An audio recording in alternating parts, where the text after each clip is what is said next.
This channel does not promote any violent, harmful, or illegal activities. All content provided by this channel is meant for an education purpose only.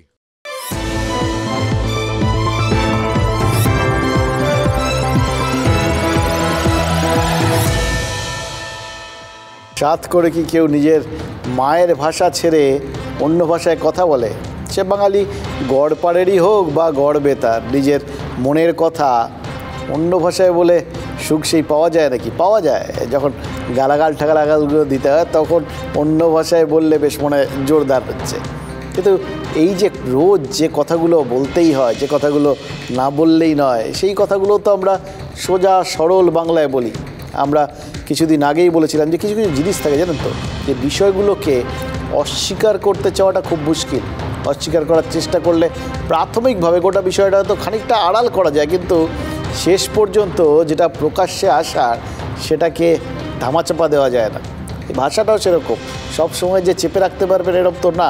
আমরা মাঝে মধ্যে দেখেছি অনেককেই, ভাববেন না যেটা আজকে ভাষা দিবস বলে এই বিষয়টাকে, এই প্রেক্ষাপটটাকে নিয়ে আসছি, এটা মনে হয় সারাক্ষণ। আমরা দেখেছি অনেককে, সারা বছর ধরেই দেখি, তাদের ভাষা দিবসে মনে করানোর দরকার নেই যে তারা অন্য ভাষার ঘেরাটোপে নিজেদের লুকিয়ে রাখতে চান। এই প্রবণতাটা, এটা কিন্তু শুধু ভাষার ক্ষেত্রে নয়, অন্য সব কিছুর ক্ষেত্রেই সত্যি। আমরা অনেক সময় দেখি একটা কোনো কিছু দিয়ে আরেকটা জিনিসকে লুকিয়ে রাখা, ধামাচাপা দেওয়া, একটা জিনিসের আড়ালে লুকিয়ে রাখা আর কি। কিন্তু মুশকিল হচ্ছে ওই ভাষার ক্ষেত্রেও যেরকম কোথাও গিয়ে ধাক্কা খেলে সারা আন্ধা আছি বেরিয়ে যায়, লোকে বুঝতে পারে যে আসল ভাষাটা কী।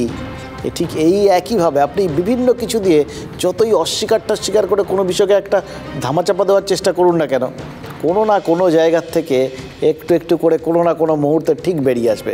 এক এক করে আপনাদের বলবো, আপনারা চারপাশে তাকিয়ে দেখুন, সেই ঘটনাগুলো প্রতিটা মুহূর্তে বুঝতে পারবেন কতটা সত্যি। এই যে সন্দেশখালী, যতদিন জমি দখল বা জমিতে নোনা জল ঢুকিয়ে সেটাকে ভেরি বানিয়ে দেওয়ার মতো অভিযোগ উঠেছে, ততদিন পর্যন্ত বিষয়টা একরকম ছিল। অভিযোগগুলোকে সেভাবে গুরুত্ব দেওয়া হোক বা না দেওয়া হোক, কিন্তু এই ইম্প্যাক্টগুলো, এই অভিযোগগুলোর ইম্প্যাক্টগুলো যে সমাজে সেভাবে পড়বে না, এটা অনেকেই ধরে নিয়েছিলেন। যে ঠিক আছে, ও সন্দেশখালীর মতো জায়গা, সেখানে কার জমি কে নিল, কী আর হবে, বা কিছু লোককে টাকা দিল না, আর এখন তো টাকা না দেওয়াটাই, মানে এই খবরটা হওয়াটাই দস্তুর। দেখুন না, এই আবাসের ক্ষেত্রে সেই একই অভিযোগ, 100 দিনের কাজের ক্ষেত্রে একই অভিযোগ। সন্দেশখালী সেটা কি বাংলার মানচিত্রের বাইরে নাকি, না পৃথিবীর মানচিত্রের বাইরে? আর অন্যরকম কিছু হবে, হওয়ার কথা না, ফলে ঠিক আছে। কিন্তু তৃণমূল সেই সময় দেখবো এরকম মুডে ছিল, এটা ধরে নিয়েই যে গোটা বিষয়টা এরকম এই একটা ঘটনার মধ্যেই সীমাবদ্ধ থাকবে। ফলে তখন অবধি তারা সোজা বাংলায় কথা বলছিল গোটা ব্যাপারটা নিয়ে। কিন্তু যেদিন থেকে ওই সন্দেশখালীর মহিলারা রাস্তায় বেরিয়ে এলেন, এক এক করে অভিযোগ করতে শুরু করলেন, এবং এমন সব অভিযোগ যেগুলো চট করে মহিলারা সোজা সাপটাভাবে করতে পারেন না।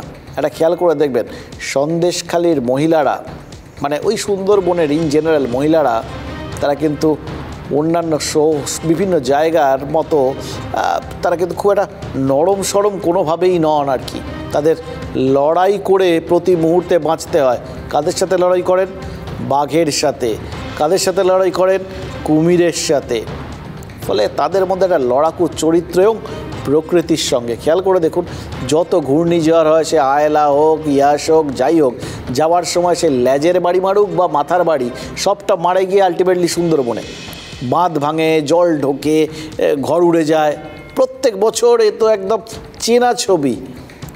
এইভাবে প্রকৃতির সঙ্গে, বাঘের সঙ্গে, কুমিরের সাথে লড়াই করে যে মানুষগুলো বেঁচে থাকেন, তাদের মানসিকতা কিন্তু অন্য সব জায়গার থেকে আলাদা, একদম ইস্পাতে তৈরি। ফলে তাদের যে কেউ যখন তখন ডেকে পাঠিয়ে অনেক কিছু করতে পারবেন, এটা যেরকম বিশ্বাস করা কঠিন, ঠিক তখন যখন তারা এই অভিযোগগুলোই পরপর করে করতে থাকেন সমবেত কণ্ঠে, রাত বিরেতে তাদের ডেকে পাঠানোর, সম্ভ্রম নষ্টের বিভিন্ন রকম অভিযোগ, এবং সেগুলো যখন নির্দিষ্ট করে ওই শিবু হাজরা বা উত্তম সর্দারদের বিরুদ্ধে করেন, তখন মনে হয় যখন এরকম মানে দৃঢ়চেতা লড়াকু মহিলারা তারা এইরকম অভিযোগগুলো করছেন, তখন তাদের এই রকম চাপে ফেলে দিতে পারেন যারা, তারা কত দূর চলে গেছেন, তাদের ক্ষমতা কত দূর, তাদের পরিধিটা কত দূর ভেবে দেখতে হয়তো।